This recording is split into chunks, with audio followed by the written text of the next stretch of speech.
Hello, नमस्कार साथियों। एक बार फिर आप लोगों का शुभ नॉलेज पॉइंट में स्वागत है।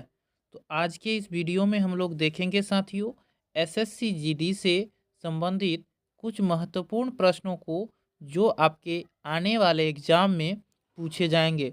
साथियों, इस वीडियो में आप लोगों को स्टैटिक जीके तथा जीएस के कुछ महत्वपूर्ण प्रश्नों को बताया जाएगा। तो साथियों, बिना देरी किए हुए चलते हैं आज के पहले प्रश्न की ओर। आज का पहला प्रश्न है साथियों, पलामू टाइगर रिजर्व किस राज्य में स्थित है? यहाँ आपसे पूछ रहा है कि पलामू टाइगर रिजर्व किस राज्य में स्थित है। तो इसका सही उत्तर होगा साथियों झारखंड में। साथियों, पलामू टाइगर रिजर्व झारखंड राज्य में स्थित है। झारखंड राज्य की राजधानी साथियों रांची है तथा झारखंड के मुख्यमंत्री हेमंत सोरेन है। इसे भी आप लोग याद रखें। साथियों, आप लोगों को पता होगा कि 15 नवंबर 2000 ईस्वी को झारखंड बिहार से अलग होकर एक नया राज्य बना था। चलते हैं साथियों प्रश्न नंबर 2 की ओर। यह भी आपको टाइगर रिजर्व से संबंधित प्रश्न है। यहाँ आपसे पूछ रहा है कि नामदफा टाइगर रिजर्व किस राज्य में है? तो इसका सही उत्तर होगा अरुणाचल प्रदेश में। तो प्रश्न नंबर 2 का सही उत्तर होगा option number A, Arunachal Pradesh.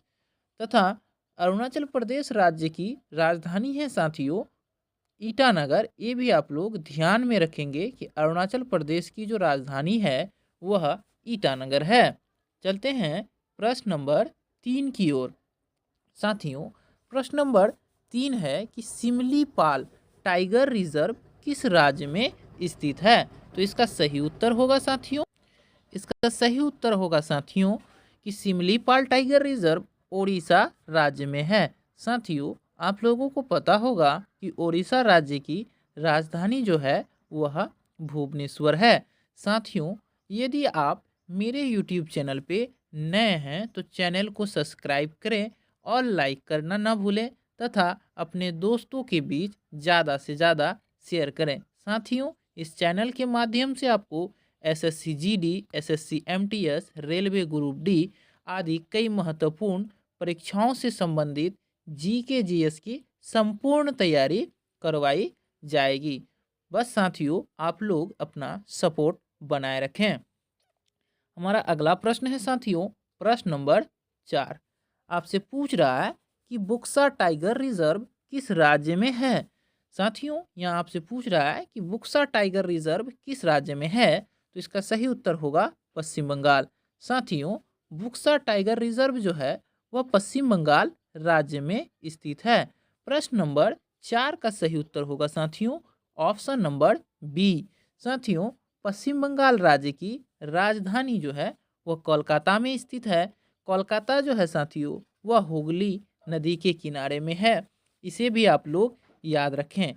चलते हैं प्रश्न नंबर 5 की ओर। प्रश्न नंबर 5 है साथियों कि अंशी राष्ट्रीय उद्यान किस राज्य में है? तो इसका सही उत्तर होगा कर्नाटक। साथियों, अंशी राष्ट्रीय उद्यान कर्नाटक राज्य में स्थित है। कर्नाटक राज्य की राजधानी साथियों बेंगलुरु में है।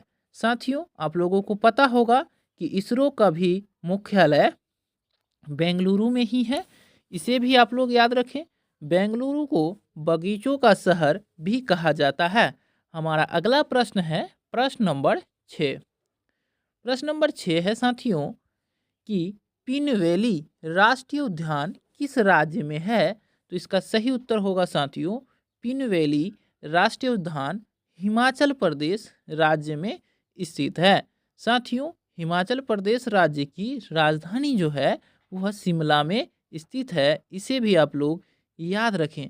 साथियों, इस तरह के प्रश्न आपको एसएससी जीडी के एग्ज़ाम में देखने को मिलेंगे। तो आप लोग वीडियो को बिना स्किप किए हुए अंत तक देखें ताकि आप लोग सभी प्रश्नों को देख पाएं। हमारा अगला प्रश्न है साथियों प्रश्न नंबर 7।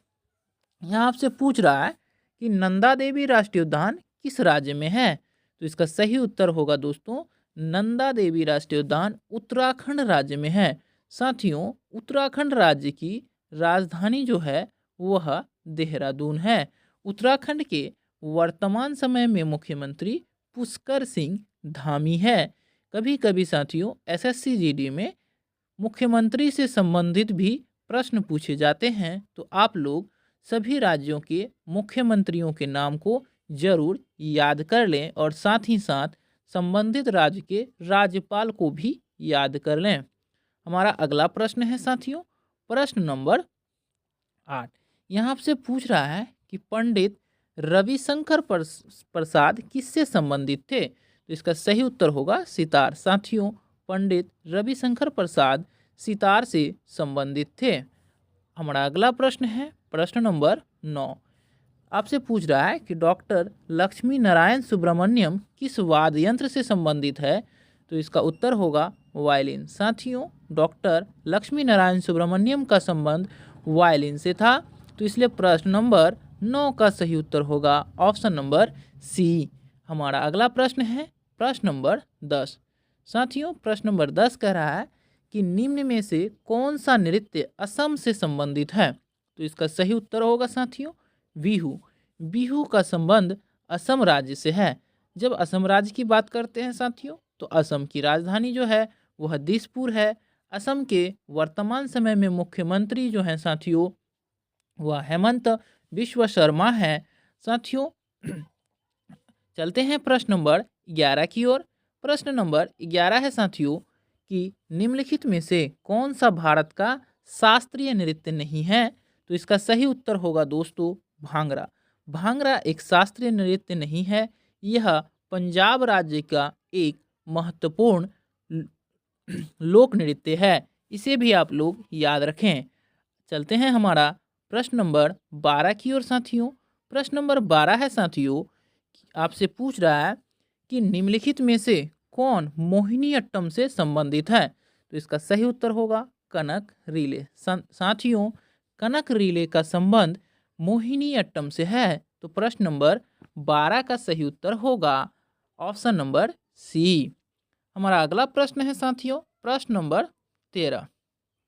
यहाँ आपसे पूछ रहा है कि हड़प्पा सभ्यता की खोज किसने की थी? तो इसका सही उत्तर होगा दयाराम साहनी ने हड़प्पा सभ्यता की खोज की थी साथियों, तथा राखालदास बनर्जी ने मोहनजोदड़ो की खोज की थी।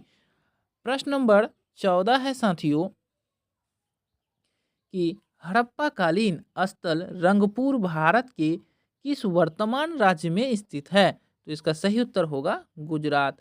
साथियों रंगपुर जो है वह गुजरात राज्य में स्थित है। गुजरात राज्य की राजधानी साथियों गांधीनगर है। साथियों यह प्रश्न आपको एसएससी जीडी में पहले भी पूछा जा चुका है। हमारा अगला प्रश्न है प्रश्न नंबर 15। साथियों प्रश्न नंबर 15 है जो आज का अंतिम प्रश्न है साथियों कि निम्नलिखित में से किस विश्वविद्यालय की स्थापना पाल शासकों ने की थी? तो साथियों इसका सही उत्तर होगा साथियों कि पाल शासकों ने विक्रमशिला विश्वविद्यालय की स्थापना की थी। साथियों विक्रमशिला विश्वविद्यालय की स्थापना पालवंश के शासक धर्मपाल ने किया था। इसे भी आप लोग याद रखें कि पालवंश के शासक धर्मपाल ने बिहार के भागलपुर में विक्रमशिला विश्वविद्यालय की स्थापना की थी। साथियों नालंदा विश्वविद्यालय भी बिहार में ही स्थित था। इसे भी आप लोग याद रखेंगे। तो साथियों आप लोगों ने इस वीडियो में कुल कितने प्रश्न सही किए हैं इसका जवाब आप लोग कमेंट बॉक्स में ज़रूर दें। तो धन्यवाद साथियों, फिर मिलते हैं अगले वीडियो में। तब तक के लिए जय हिंद।